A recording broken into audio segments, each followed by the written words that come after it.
The lord. ಈ ದಿನದ ಬಲಪಡಿಸುವ ವಾಕ್ಯ ಯೆಶಾಯ 60ನೇ ಅಧ್ಯಾಯ 20ನೇ ವಚನ. ನೀವು ದುಃಖಿಸುವ ದಿನಗಳು ಕೊನೆಗಾಣುವವು. ಆಮೇನ್. ಪ್ರಿಯ ದೇವರ ಮಕ್ಕಳೇ, ನಿಮ್ಮಲ್ಲಿ ಅನೇಕರು ಯೋಚನೆ ಮಾಡ್ತಾ ಇದ್ದೀರಾ, ನನ್ನಲ್ಲಿರುವ ಈ ದುಃಖ ಯಾವಾಗ ನನ್ನನ್ನು ಬಿಟ್ಟು ಹೋಗುತ್ತೆ, ಇದಕ್ಕೆ ಯಾವಾಗ ನನಗೆ ಪರಿಹಾರ ಸಿಕ್ಕುತ್ತೆ ಎಂಬುದಾಗಿ. ನಿಮಗಾಗಿಯೇ ದೇವರು ಈ ದಿನ ಮಾತನಾಡ್ತಾ ಇದ್ದಾರೆ.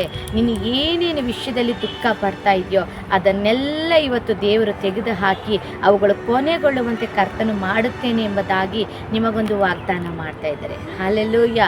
ಅದು ಯಾವುದೇ ರೀತಿಯ ದುಃಖ ಆಗಿರ್ಬೋದು, ಕೆಲವು ಜನರಿಂದ ನಿಮಗೆ ದುಃಖ ಆಗಿರಬಹುದು, ಕೆಲವು ನಷ್ಟಗಳಿಂದ ನಿಮಗೆ ದುಃಖ ಆಗಿರ್ಬೋದು, ಕೆಲವು ಬಲಹೀನತೆಗಳಿಂದ ನಿಮಗೆ ದುಃಖ ಆಗಿರ್ಬೋದು. ಅದು ಯಾವುದೇ ದುಃಖ ಕೂಡ ಆಗಿರಲಿ, ಈ ದಿನ ಈ ವಾಕ್ಯವನ್ನು ನೀವು ನಂಬಿಕೆಯಿಂದ ಸ್ವೀಕರಿಸಿರಿ. ಖಂಡಿತವಾಗಿ ದೇವರು ನಿಮ್ಮ ಎಲ್ಲ ದುಃಖವನ್ನು ಕೂಡ ನೀಗಿಸ್ತಾರೆ. ಹಲ್ಲೆಲೂಯಾ. ಆದರೆ ನೀವು ಮಾಡಬೇಕಾದದ್ದು ನಂಬಿಕೆಯಿಂದ ಹೇಳ್ರಿ, ದೇವರು ನನ್ನ ದುಃಖ ದಿನಗಳನ್ನು ಕೊನೆಗಾಣಿಸ್ತಾರೆ.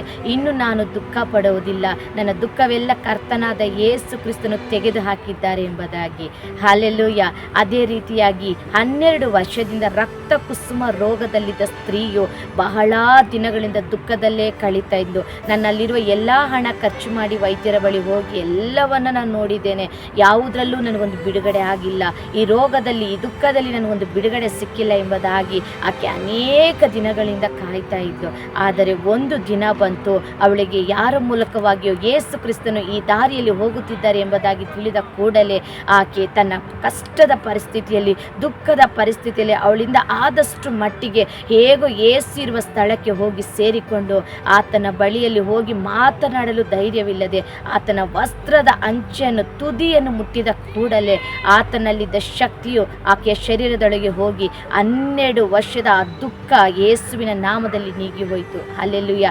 ಈ ದಿನ ನಿಮ್ಮ ಜೀವನದಲ್ಲಿ ಅದು ಎಷ್ಟೇ ವರ್ಷಗಳ ದುಃಖ ಆಗಿರಬಹುದು, ಯಾರಿಂದ ಬಂದ ದುಃಖವಾಗಿರಬಹುದು, ಯಾವುದರಿಂದ ಬಂದ ದುಃಖವಾಗಿರಬಹುದು, ಆದರೆ ಕರ್ತನು ನಿಮ್ಮನ್ನು ನೋಡಿ ನೇರವಾಗಿ ಹೇಳ್ತಾ ಇದ್ದಾರೆ, ಮಗಳೇ ಮಗನೇ, ಈ ದಿನ ನಿನ್ನ ದುಃಖದ ದಿನಗಳು ಕೊನೆಗಾಣುವವು.